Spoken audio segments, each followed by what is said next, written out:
রাজ্যে এখন যেভাবে সংবিধানকে না মেনে ডাইরেক্ট ওপেনলি থ্রেট দেওয়া হচ্ছে, তা থেকে একটা জিনিস মনে পড়ছে যে রাবণেরও খুব অহংকার ছিল।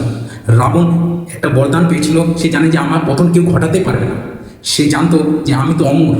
তো সেটা রাবণের এই অহংকারই সেই রাবণের পতন কারণ হয়েছে। রাবণ যখন সীতা মাতাকে হরণ করে তখন ভেবেছিল আমাকে কেউ কিছু করতে পারবে না, কিন্তু ভগবান রাম ছিলেন। তিনি তার সহকর্মীরা বলেছিল আপনি যুদ্ধ করুন, কিন্তু ভগবান রাম বলেছিল যে না, আমি যুদ্ধ করব না। কারণ ভুল করেছে শুধু রাবণ, তার প্রজারা তো ভুল করেনি, তার পরিবারের সদস্যরা তো ভুল করেনি। তো তাই তিনি হনুমানের মাধ্যমে রাবণের কাছে একটা প্রস্তাব পাঠায় যে তুমি সম্মানের সাথে সীতা মাতাকে ফেরত করে দাও, তাহলে আমি যুদ্ধ করব না। কিন্তু রাবণ তো তার নেশায় মগ্ন ছিল, সে জানে আমি তো অমর, আমাকে কেউ কিছু করতে পারবে না। সে সেই প্রস্তাবটাকে অস্বীকার করে হনুমানকে তাড়িয়ে দেয়। তারপরে কি হলো? সেই রাবণের পতনের কারণ তার অহংকারী হয়ে দাঁড়ালো।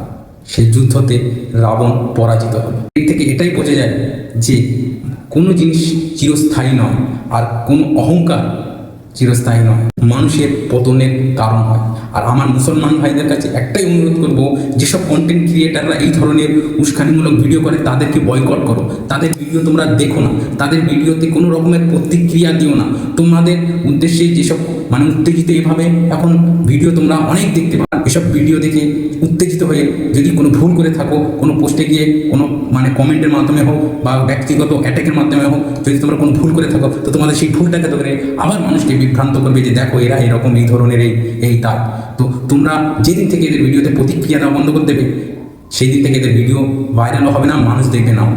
সমাজে ভালো মানুষও আছে, সব ভালো মানুষ এদের ভিডিও দেখে না। তোমাদেরকে উত্তেজিত করার জন্য এইসব ভিডিওগুলো তৈরি করা, যাতে তোমরা এদের প্রতিক্রিয়া দাও, যাতে তাদের এই ধরনের পোস্টে গিয়ে গালিগালাজ করো, সেই কমেন্ট পোস্টকে নিয়ে আবার মানুষকে বিভ্রান্ত করে ক্রিটিসাইজ করবে।